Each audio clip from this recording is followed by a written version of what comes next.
everyone, and welcome to another episode of Annie Talks, where we bring to you interesting stories about interesting people that you want to know about. I'm your host, Annie Rivera. Thank you for tuning in, and to those who have already subscribed.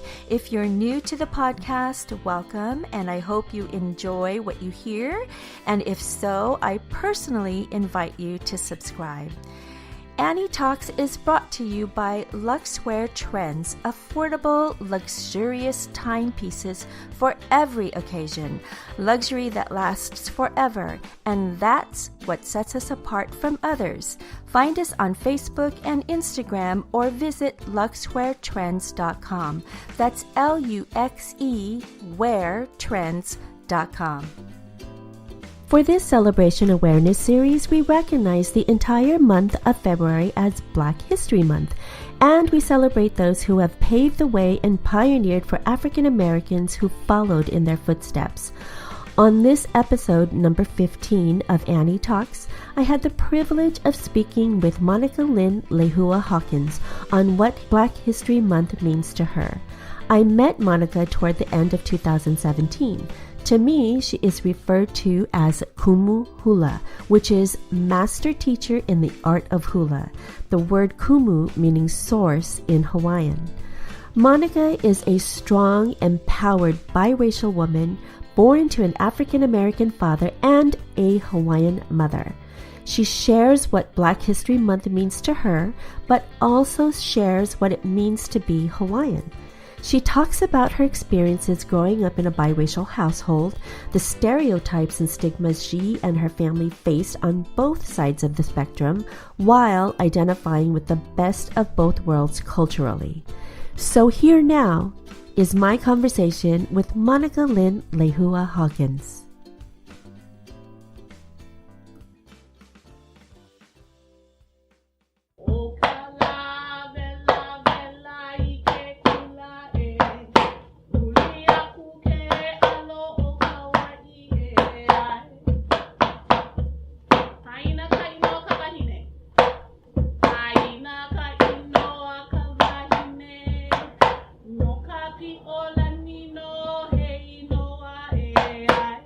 Hello everybody, and welcome to my channel. If you're brand new to my channel, thank you so much for stopping by, and if you've been here before, as always, thank you, and welcome back. I'm Annie Rivera, and this is Annie Talks, and today we're celebrating Black History Month, and I am here with Monikalynn, also known as my Kumu Lehua Hawkins, Monikalynn Hawkins. Thank you so much. Thanks for having me. So let's talk a bit about your background. Give a sense of your background and your upbringing and what it means to you to be, or what it means to you for Black history. I am born and raised here in Los Angeles, California. My father is African American. He comes from Middletown, Ohio. And my mother is Hawaiian, and she is from the island of Hawaii, from the South Kona side of Keauhou. Black History Month is another month. Every day is Black History Day for me. I'm biracial, so obviously every day I celebrate being African American as well as celebrate being Hawaiian. So I don't believe that, there should be just one month that we celebrate as African Americans being who we are, because every day we wake up, that is the skin that we live in. I was born and raised here in Los Angeles, and I grew up in West Los Angeles. I attended Hamilton High School. My mother transplanted here from Hawaii right out of high school. We've always lived here in Los Angeles. We were raised in a Hawaiian home, but all of our relatives that we were surrounded with were our African American family. We did not grow up with our Hawaiian family. My father's family comes from Kentucky, from Ohio, from Michigan. My grandfather and all of his brothers were Masons. And so we definitely grew up in that kind of environment, and learning what it meant, I think, to be young African American children but more so biracial. And in that time, and we're talking about in the 70s, that was kind of difficult because we were still in a period of segregation. We were still in a time where blacks had their side and everybody else had their side, and it was particularly a little challenging for us because my mother was not African American, obviously, and so she had her own set of challenges with my father's family because it was the expectation that he should have married an African American woman and not a Hawaiian woman. Finding your identity when you're a young person, especially being biracial, can be quite difficult, especially when the climate of society is very heightened. And so finding our place as young Hawaiian kids was also difficult. So we were kind of stuck in the middle trying to find out who we actually were.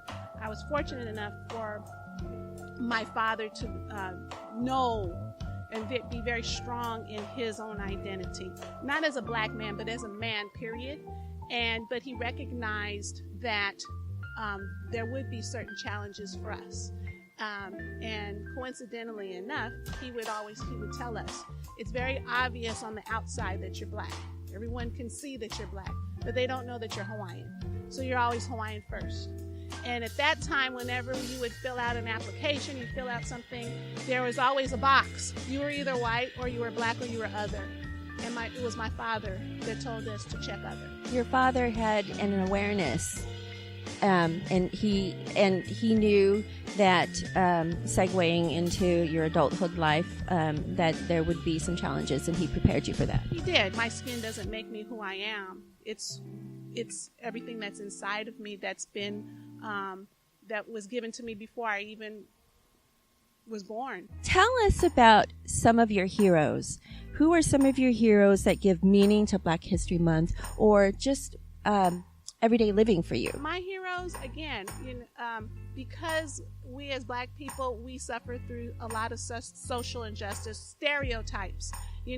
Before you even walk in the room, if someone knows that you're Black, they already have an idea of who you are and how you're going to behave, what your educational background is. They've already sized you up. And so that challenge for me is especially heightened for my husband, who's African American, for my three boys that are three shades of chocolate. I call them 3 shades of chocolate because I have dark chocolate, I have milk chocolate, and I have white chocolate. And then my grandson, who's only 5 years old. My 3 boys, they're heroes for me because I know that every day that they walk out the door, they have to struggle in society to be recognized or acknowledged for who they are and not who society thinks they are, right? That every day that they come home safe, that's heroic for me because I see police stopping young Black boys in the street just because they're Black. I see that driving down the street. I see women clenching their purses when they go into shopping malls or stores just because they're Black. So I celebrate just being Black every single day.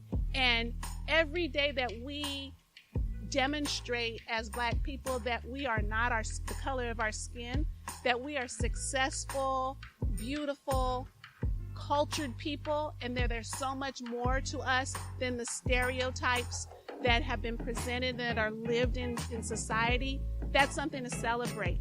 I celebrate having figures such as Martin Luther King and Malcolm X and Coretta Scott King and all of these historically Black people who helped bring forward the injustices and of being African American. But they're just a stepping stone. There's so many people now paving the way, young and old, that are putting forth the positive roles that we represent. So you're biracial. You're both Black and Hawaiian. Talk a little bit about those two worlds and how you combine them together. Okay, so they automatically get combined together because I just am who I am. I'm a biracial person.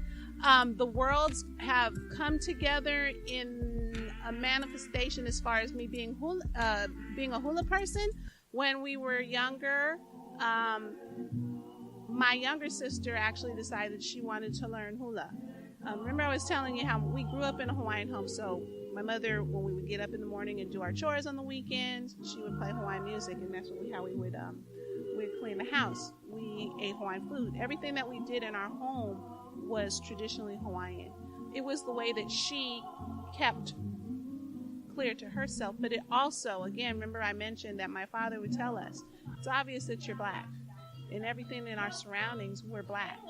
But it isn't obvious that you're Hawaiian. And so my mother really worked hard to make sure that we knew who we were on that side of the spectrum as well. So going back, my younger sister decided that she wanted to learn to dance hula. And so, we're 2 years apart, so we're, bookends.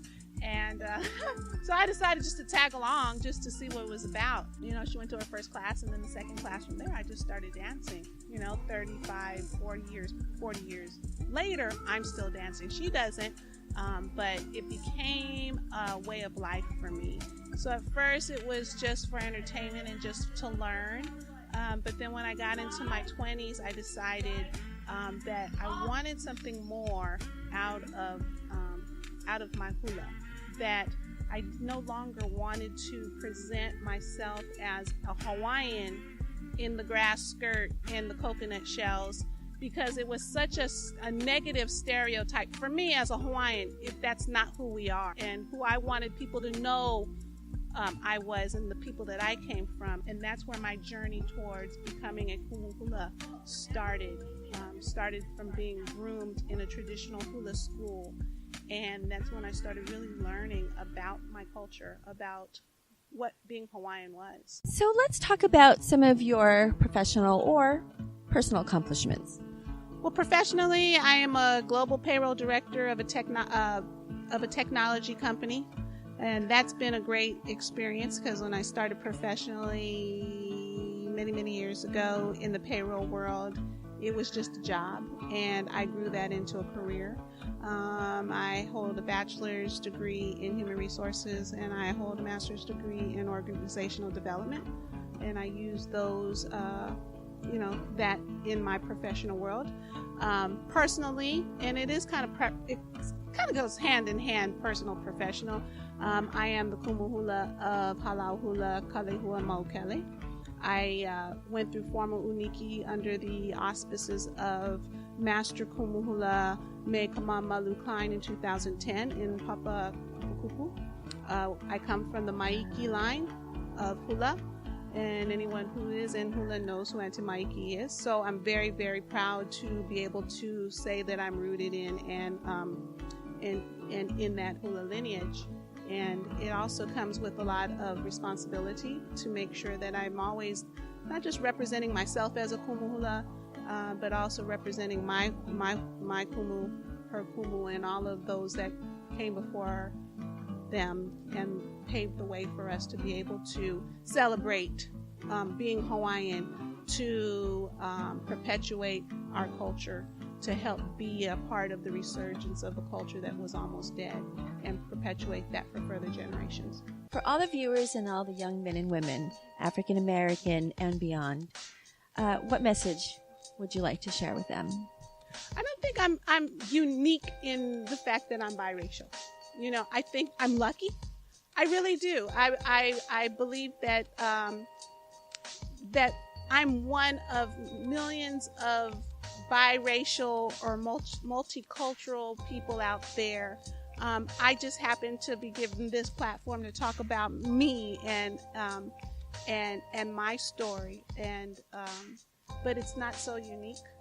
I think that there are so many other Hawaiian black kids out there, or young people out there that live the same thing that I live, that are striving for the same dreams that I'm striving for. I think what makes me special is that I am attuned to who I am and who I want people to see me as, that I know who I am. And there are some people that are still on that journey, or maybe haven't even gotten on the journey, that they're fine just blending in with everyone else. But I I find passion in demonstrating who I am uniquely, culturally, because there is so much to brag about. There's so much to be proud about being an African American woman. There's so much to be proud about being a Hawaiian woman, and those two cultures blending together. For me, that story is going to be long standing from through the end of time for me, and through my children and through my grandchildren. And I'm lucky to be that person in my family to be able to share these experiences, in hopes that that's going to help spark something in my kids and in my nephews and my nieces, so that they have something unique to share with their families when they start having them. Well, that's it, everybody. I hope you enjoyed this podcast and learning more about my friend and Kumu, Monikalynn Lehua Hawkins, and what Black History Month means to her and her family. A couple of things before we close. One, I'd really love to hear from you also. Please let me know where you're listening from. Leave a comment in the comment section. Also, let me know what topics you'd like to hear about, and we may just feature them in a future podcast, with a shout out to you, of course, for suggesting it. And two, if you haven't already checked out my YouTube channel, be sure to click on the link in the description box of this podcast. You can check out the video with Monikalynn Lehua Hawkins and Black History Month, and other interesting videos on fitness, product reviews, tutorials, my celebration awareness series, and other Annie Talks episodes. And three, last but not least, if you haven't already subscribed to my podcast, be sure to hit subscribe to be notified of new episodes. Thank you all again for stopping by, and keep listening to Annie Talks.